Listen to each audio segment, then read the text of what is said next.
Police ने अभी इन दो संदिग्धों की गिरफ्तारी की है। पूछताछ होगी, सारे साक्ष्यों को जुटाया जाएगा और उसके बाद ही पुलिस कुछ बता पाएगी कि ये क्या साजिश रच रहे थे। और हम आपको बता दें कि इस बड़ी गिरफ्तारी पर बिहार पुलिस के एडीजे जेएस गंगवार से हमारे संवाददाता शशांक कुमार ने बातचीत की है, जिसमें उन्होंने कई बड़ी बातों का खुलासा किया है। सुन लेते हैं एक बार।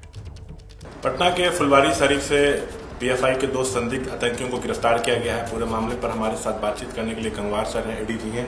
सर, कहा जा रहा है कि ये लोग युवाओं को आतंकी ट्रेनिंग देते थे, ब्रेन वॉश करते थे बड़े बड़े दंगा कराने के लिए, क्या सत्यता है? देखिए, पटना के शहरी इलाके में फुलवारी शरीफ थाना है। उस थाना क्षेत्र में पुलिस के द्वारा कार्रवाई करते हुए एक मकान से संदिग्ध पोस्टर, बैनर, दस्तावेज, पीएफआई का डॉक्यूमेंट्स इत्यादि सामान वगैरह जब्त किया गया।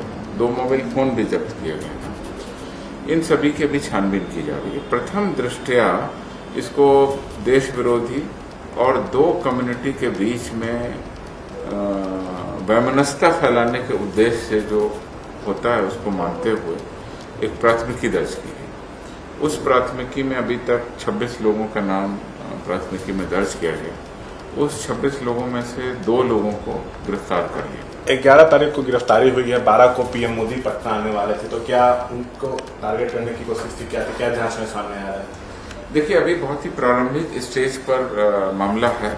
प्राथमिकी दर्ज कर ली गई है। तलाशी में कुछ संदिग्ध सामान मिले हैं जिसकी जांच की जा रही है। सोशल मीडिया और मोबाइल फोन की भी जांच की जा रही है। गिरफ्तार व्यक्तियों से पूछताछ भी की जा रही है। अभी तक किसी भी मामले पर किसी भी स्पष्ट खतरे की कोई बात सामने नहीं आई है।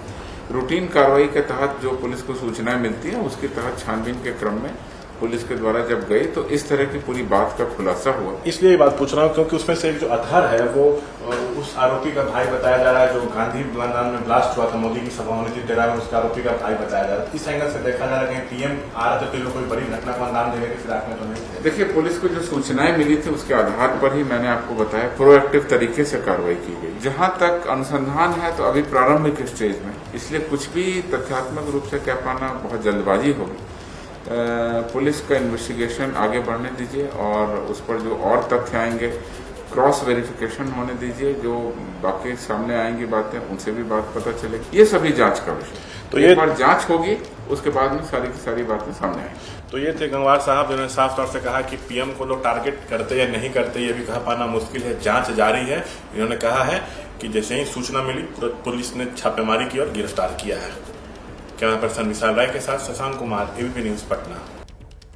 तो आपने एडीजी साहब को सुना। उनका कहना है कि देखिए, अभी की जो जांच है उससे कुछ बड़ा नहीं दिखाई दे रहा है, लेकिन हाँ, अब जो जिसे कहा जाए मोबाइल के कॉल डिटेल्स है उनको जुटाया जाएगा। उसके बाद इन सभी साक्ष्यों के तार आपस में जोड़े जाएंगे। प्रकाश, मैं आपका रुख करना चाहूंगी। अगर हम खुद पुलिस के आला अधिकारियों को सुन रहे हैं तो वो इसे बहुत गंभीर मामला नहीं मान रहे हैं। खुद शशांक भी कह रहे हैं कि इसे प्रधानमंत्री के दौरे से जोड़कर नहीं देखा जाना चाहिए। तो इसका मतलब अभी जब जांच सामने आएगी उसके बाद ही इन गिरफ्तारियों की गंभीरता खुलेगी, जब सारे साक्ष्यों के तार जोड़े जाएंगे।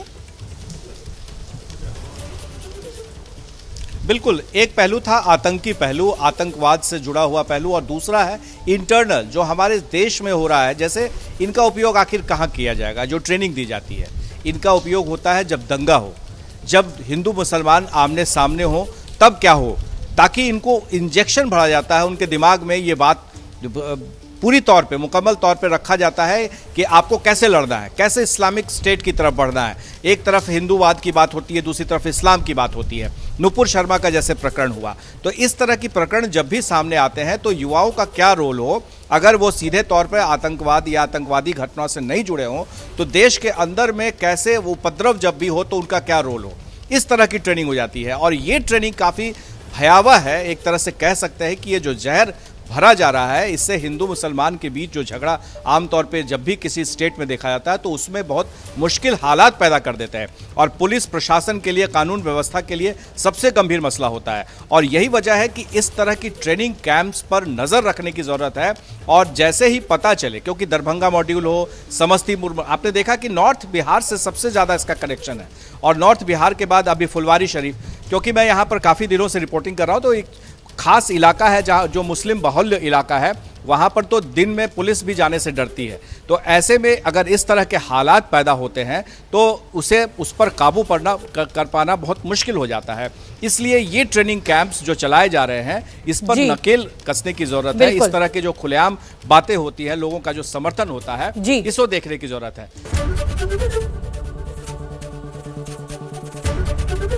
एबीपी न्यूज आपको रखे आगे।